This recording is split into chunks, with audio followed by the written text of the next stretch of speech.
ඔන්න අද අපි ඉගෙන ගන්න යන්නේ අනාගතයේදී සිදු කරමින් පවතින ක්‍රියාවක් ඉංග්‍රීසියෙන් ප්‍රකාශ කරන ආකාරය ගැන. උදාහරණයක් විදිහට හෙට මේ වෙලාවට මම පාඩම් කරමින් ඉදීවි. මෙන්න මේ වගේ වාක්‍ය ඉංග්‍රීසියෙන් ගොඩනගන්න අද අපි ඉගෙන ගන්නවා. ඉතින් ඉංග්‍රීසි භාෂාව කතා කරන්න ඉතාමත් උනන්දුවෙන් සහ ආසාවෙන් ඉන්න ඔයාලට අද පාඩම ගොඩක් වැදගත් වේවි. ඉතින් එහෙමනම් දිගටම වීඩියෝ එකත් එක්ක එකතු වෙලා ඉන්න.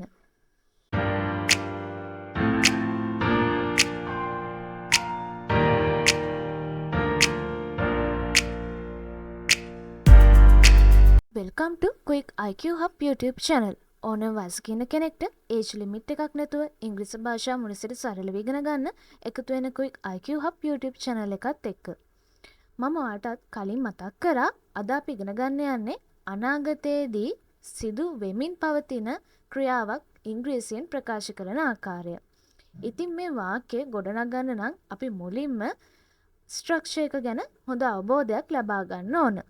ඉතින් එහෙමනම් අපි මුලින්ම future continuous tense වල positive structure එක ඉගෙන ගමු. මේ දැන් ඔයාලට පේන්නේ future continuous tense වල positive structure එක. ඔයාලට පේනවා ඇති subject, ඊට පස්සේ will be, ඊට පස්සේ verb සමග ing එකතු වෙනවා. මෙතනදී මතක තියාගන්න ඕන වැදගත්ම කරුණ තමයි subject එක singular වුණත් plural වුණත් අපි යොදාගන්නේ willම තමයි. ඔයාලට පේනවා ඇති I, we, you, they, he, she, it. මෙතනදී අපේ වාක්‍යයේ subject එක විදිහට භාවිතා වුණත් අපි යොදන්නේ willම තමයි.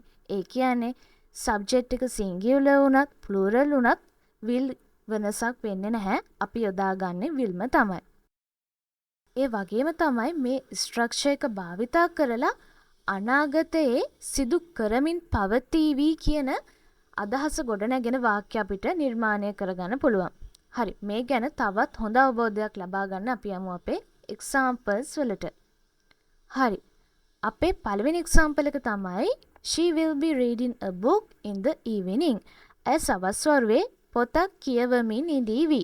ඔයාලට තේරෙනවා ඇති මෙතනදී අපිට ලබා දෙන අර්ථය තමයි අනාගතයේ සිදු කරමින් පවතිවි. ඒ කියන්නේ සිදු කරමින් පවතින ක්‍රියාවක් තමයි මෙතනදී නිරූපණය වෙන්නේ. ඔයාලට පේනවා ඇති මේ වාක්‍ය සබ්ජෙක්ට් එක තමයි she, ඊට පස්සේ will be එකතු වෙලා තියෙනවා, ඊට පස්සේ verb එකත් එක්ක ing එකතු වෙලා තියෙනවා. ඒ කියන්නේ reading. මෙතනදී ඔයාලට මතක් කරන්න ඕන තව දෙයක් තමයි ඔයාලට sentence එක subject verb object නිවැරදිව අඳුරගන්න බැරි නම් ඒ ගැන කරපු වීඩියෝ එකක් තියෙනවා. ඒ වීඩියෝ එක බලන්න. ඒ වීඩියෝ එකේ link එක මම description box එකේ දාලා තියන්නම්. හරි, එහෙමනම් අපි යමු අපේ ඊළඟ වාක්‍යයට. ඒ තමයි they will be travelling to a new city next week. ඔවුන් ලබන සතියේ නව නගරයකට ගමන් කරමින් ඉඳීවි. ඔයාලට පේනවා ඇති මෙතනදිත් නිරූපණය වෙන්නේ අනාගතයේදී සිදු කරමින් ඉඳීවි කියන අර්ථයට අනුකූල වාක්‍යයක්. ඔයාලට පේනවා ඇති මෙතනදිත් මේ sentence එකේ subject එක වෙන්නේ they, ඊට පස්සේ will be, ඊට පස්සේ verb එකත් එක්ක ing එකතු වෙලා තියෙනවා. ඒ කියන්නේ travelling. ඔයාලට පේනවා ඇති මේ හැම වාක්‍යයක්ම ගොඩනගන්නේ අපි කලින් ඉගෙන ගත්ත structure එකට අනුව. ඉතින් ඒ නිසා තමයි මම ඔයාලට හැමදෙස්සෙම කියන්නේ මේ structures අනිවාර්යෙන් මතක තියාගන්න කියලා. මොකද අපි අනිවාර්යයෙන්ම මේ structure එකට අනුව තමයි ඉංග්‍රීසි වාක්‍ය ගොඩනගන්න ඕනේ. එහෙම නැත්නම් මේ වාක්‍ය වැරදි වාක්‍යයක් වෙනවා. හරි, එහෙමනම් අපි යමු අපි ඊළඟ වාක්‍යයට. ඒ තමයි I will be studying for my test at this time tomorrow. මම හෙට මේ වෙලාවට මගේ විභාගය සඳහා පාඩම් කරමින් ඉඳීවි. ඔයාලට පේනවා ඇති මේ වාක්‍යනොත් ගොඩනැගෙන්නේ අනාගතයේදී සිදු කරමින් පවතින ක්‍රියාවක් ගැන. මේ වාක්‍ය සබ්ජෙක්ට් එක තමයි I, ඊට පස්සේ will be එදලා තියෙනවා, verb එකත් එක්ක ing එකතු වෙලා තියෙනවා. ඒ කියන්නේ studying. හරි, දැන් එහෙමනම් අපි යමු අපි ඊළඟ sentence එකට. ඒ තමයි my parents will be watching television after dinner. මගේ දෙමව්පියන් රාත්‍රී ආහාරයෙන් පසු රූපවාහිනිය නරඹමින් ඉඳීවි. මෙතනදී ගොඩනැගිලා තියෙන්නේ අනාගතයේදී සිදු කරමින් පවතින ක්‍රියාවක්. එතකොට මේ වාක්‍යයේ subject එක වෙන්නේ my parents. ඊට පස්සේ will be එදලා තියෙනවා, ඊට පස්සේ watching. ඒ කියන්නේ verb එකත් එක්ක ing එකතු වෙලා තියෙනවා. හරි, එහෙමනම් දැන් අපි ඉගෙන ගමු ඇයි අපි මේ වාක්‍යවලදී will සමග be එකතු කරන්නේ කියලා. will අපි හැමතිස්සෙම අනාගතයේදී සිදු කරන දෙයක් හඟවන්න අපි යොදා ගන්නවා. අපිට මේ වාක්‍යවලදී ගොඩනගන්න ඕනේ අනාගතයේදී සිදු කරමින් පවතින ක්‍රියාවක්. ඒ කියන්නේ අපි verb එකත් එක්ක ing එකතු කරන්න ඕන. ඉතින් අපි මේ verb එකත් එක්ක ing එකතු කරන්න නම් අපි අනිවාර්යයෙන්ම will සමග be එකතු කරන්න ඕන. මෙන්න මේ විදිහට ඔයාලට සරලව මතක තියාගත්තොත් ඔයාලට මේ වාක්‍ය ගොඩනගන්න ඉතාමත් පහසු වෙනවා. හරි, එහෙමනම් දැන් අපි ඉගෙන ගන්න යන්නේ අනාගතයේදී යම් ක්‍රියාවක් කරමින් නොසිටීවි. මෙන්න මේ අර්ථය දෙන වාක්‍ය ගොඩනගන ආකාරය තමයි දැන් අපි ඉගෙන ගන්න ලෑස්ති වෙන්නේ. ඉතින් එහෙමනම් අපි මුලින්ම මේ වාක්‍ය වලට අදාළ ස්ට්‍රක්චර් එක ඉගෙන ගමු. හරි, දැන් ඔයාලට පේන්නේ මේ ස්ට්‍රක්චර් එක. ඒ තමයි subject will not be plus verb ing. ඔයාලට පේනවා ඇති මෙතනදිත් will subject එක singular වුණත් plural වුණත් වෙනසක් වෙන්නේ නැහැ. අපි willම තමයි පාවිච්චි කරන්නේ. හරි, දැන් එහෙමනම් අපි මේ ස්ට්‍රක්චර් එක ඇසුරෙන් වාක්‍ය ගොඩනගමු. අපේ පළවෙනි වාක්‍යය තමයි she will not be reading a book in the evening. ඇය සවස් වරුවේ පොතක් කියවමින් නොසිටීවි. මේ වාක්‍ය නිරූපණය වෙන්නේ අනාගතයේදී සිදු නොකරමින් පවතින ක්‍රියාවක් ගැන. මේ වාක්‍යයේ සබ්ජෙක්ට් එක තමයි she, ඊට පස්සේ will not be, ඊට පස්සේ verb එකත් එක්ක ing එකතු වෙලා තියෙනවා. ඒ කියන්නේ reading.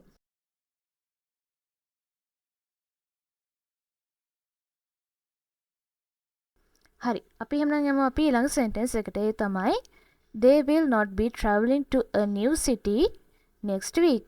ඔවුන් ලබන සතියේ නව නගරයට ගමන් කරමින් නොසිටීවි.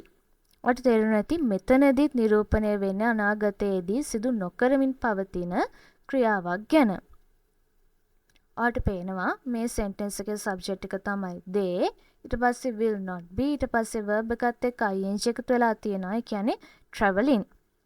හරි, එහෙමනම් අපි යමු අපේ ඊළඟ වාක්‍යයට. ඒ තමයි I will not be studying for my test at this time tomorrow. මම හෙට මේ වෙලාවට මගේ විභාගය සඳහා පාඩම් කරමින් නොසිටීවි. මේ sentence එකේ subject එක තමයි I, ඊට පස්සේ will not be යෙදලා තියෙනවා. ඊට පස්සේ verb එකත් එක්ක ing එකතු වෙලා තියෙනවා. ඒ කියන්නේ studying. හරි, දැන් එහෙමනම් අපි ලෑස්ති වෙන්නේ අපේ ඊළඟ sentence එකට යන්න. ඒ තමයි my parents will not be watching television after dinner. මගේ දෙමව්පියන් රාත්‍රී ආහාරයෙන් පසු රූපවාහිනිය නරඹමින් නොසිටීවි. මේ sentence එකේ subject එක තමයි my parents, ඊට පස්සේ will not be යෙදලා තියෙනවා. ඊට පස්සේ verb එකත් එක්ක ing එකතු වෙලා තියෙනවා. ඒ කියන්නේ watching. හරි, දැන් එහෙමනම් අපි ලෑස්ති වෙන්නේ අනාගතයේදී යම් ක්‍රියාවක් කරමින් සිටීවිද. මෙන්න මේ අර්ථය ගොඩනැගෙන වාක්‍ය ඉංග්‍රීසියෙන් ගොඩනගන ආකාරය ගැන ඉගෙන ගන්න. හරි, එහෙමනම් අපි මුලින්ම ස්ට්‍රක්චර් එක ඉගෙන ගමු. ඔයාලට පේනවා ඇති will, ඊට පස්සේ subject, ඊට පස්සේ be, ඊට පස්සේ verb එකත් එක්ක ing. එතනදිත් subject එක singular වුණත් plural වුණත් අපි willම තමයි යොදාගන්නේ. මෙතනදී ගොඩනැගෙන වාක්‍ය වලින් නිරූපණය වෙන්නේ අනාගතයේදී සිදු කරමින් පවතින ක්‍රියාවක් පිළිබඳව අපි ප්‍රශ්නයක් විමසන ආකාරය. උදාහරණයක් විදිහට will she be reading a book in the evening? ඇය සවස් වරුවේ පොතක් කියවමින් සිටීවිද? ඔයාලට තේරෙනවා ඇති මෙතනදී අපි ප්‍රශ්නාර්ථයක්, ඒ කියන්නේ ප්‍රශ්නයක් තමයි විමසන්නේ. ඒ ප්‍රශ්නේ විමසන්නේ අනාගතයේදී සිදු කරමින් පවතින ක්‍රියාවක් ගැන. හරි, එහෙමනම් අපි යමු අපේ ළඟ වාක්‍යයට. ඒ තමයි will they be travelling to a new city next week? ඔවුන් ලබන සතියේ නව නගරයකට ගමන් කරමින් සිටීවිද? මෙතනදිත් අපි ප්‍රශ්නයක් විමසනවා අනාගතයේදී සිදු කරමින් පවතින ක්‍රියාවක් ගැන. ඔයාලට පේනවා ඇති මේ sentence එකේ මුලින්ම will යෙදලා තියෙනවා. ඊට පස්සේ they කියන්නේ මේ sentence එකේ subject එක. ඊට පස්සේ be යෙදලා තියෙනවා. ඊට පස්සේ verb එකත් එක්ක ing එකතු වෙලා තියෙනවා. ඒ කියන්නේ travelling. හරි, එහෙමනම් අපි යමු අපි ඊළඟ sentence එකට. ඒ තමයි will you be studying for your test at this time tomorrow? ඔයා හෙට මේ වෙලාවට ඔයාගේ විභාගය සඳහා පාඩම් කරමින් ඉඳීවිද?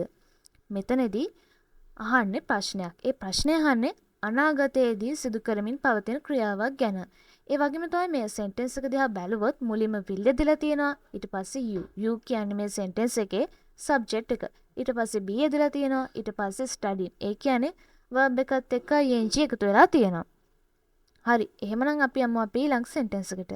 ඒ තමයි will your parents be watching television after dinner?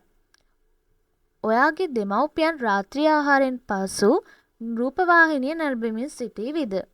ඔයාලට පේනවා ඇති මේ වාක්‍යයේ මුලින්ම will දෙලා තියෙනවා. ඊට පස්සේ your parents ඒ කියන්නේ මේ සෙන්ටෙන්ස් එකේ subject එක.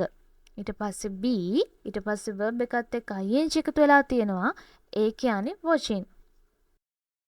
හරි. දැන් එහෙමනම් අපි ලෑස්ති වෙන්නේ අනාගතයේදී සිදු නොකරමින් පවතින ක්‍රියාවක් පිළිබඳව ප්‍රශ්නයක් විමසන ආකාරය ඉගෙන ගන්න. එහෙමනම් අපි මුලින්ම ඉගෙන ගමු මේ සෙන්ටෙන්ස් වලට අදාළ ස්ට්‍රක්චර් එක. හරි. දැන් ඔයාලට පේන්නේ මේ සෙන්ටෙන්ස් වලට අදාළ ස්ට්‍රක්චර් එක. ඒ තමයි will ඊට පස්සේ subject ඊට පස්සේ not be ඊට පස්සේ verb එකත් එක්ක ing. මෙතනදිත් subject එක singular වුණත් plural වුණත් අපි යොදාගන්නේ willම තමයි. එහෙමනම් දැන් අපි මේ ස්ට්‍රක්චර් එක ඇසුරෙන් sentences ගොඩනගන ආකාරය ගැන ඉගෙන ගමු. අපි පළවෙනි sentence එක තමයි will she not be reading a book in the evening? ඇය සවස් වරුවේ පොතක් කියවමින් නොසිටීවිද? ඔයාලට පේනවා ඇති මේ sentence එකේ නිරූපණය වෙන්නේ අනාගතයේදී සිදු නොකරමින් පවතින ක්‍රියාවක් පිළිබඳව අසන ලද ප්‍රශ්නයක්. ඔයාලට පේනවා ඇති මේ sentence එකේ මුලින්ම will දෙලා තියෙනවා. ඊට පස්සේ she කියන්නේ මේ sentence එකේ subject එක. ඊට පස්සේ not be ඊට පස්සේ verb එකත් එක්ක ing එකතු වෙලා තියෙනවා. ඒ කියන්නේ reading. හරි. එහෙනම් දැන් අපි යමු අපේ ඊළඟ sentence එකට. ඒ තමයි will they not be traveling to a new city next week? ඔවුන් ලබන සතියේ නව නගරයට ගමන් කරමින් නොසිටීවිද? ඔයාලට තේරෙනවා ඇති මේ sentence එකේදී නිරූපණය වෙලා තියෙන්නේ අනාගතයේදී සිදු නොකරමින් පවතින ක්‍රියාවක් පිළිබඳව අසන ලද ප්‍රශ්නයක්. ඔයාලට පේනවා ඇති මෙතනදී මුලින්ම will දෙලා තියෙනවා. ඊට පස්සේ they කියන්නේ මේ sentence එකේ subject එක. ඊට පස්සේ not be ඊට පස්සේ verb එකත් එක්ක ing එකතු වෙලා තියෙනවා. ඒ කියන්නේ traveling. හරි. දැන් එහෙමනම් ඔයාලට පේන්න අපේ ඊළඟ sentence එක. ඒ තමයි will you not be studying for your test at this time tomorrow? ඔයා හෙට මේ වෙලාවට ඔයාගේ විභාගය සඳහා පාඩම් කරමින් නොසිටීවිද? මේ sentence එක ගත්තොත් ඔයාලට පේන ඇති මුලින්ම will දෙලා තියෙනවා. ඊට පස්සේ subject එක. ඒ කියන්නේ you ඊට පස්සේ not be ඊට පස්සේ verb එකත් එක්ක ing එකතු වෙලා තියෙනවා. ඒ කියන්නේ studying.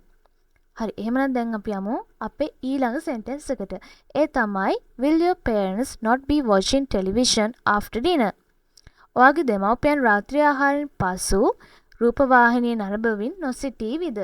ඔයාලට පේනවා ඇති මෙතනදිත් මුලින්ම will දෙලා තියෙනවා. ඊට පස්සේ subject එක. ඒ කියන්නේ your parents ඊට පස්සේ not be ඊට පස්සේ verb එකත් එක්ක ing එකතු වෙලා තියෙනවා.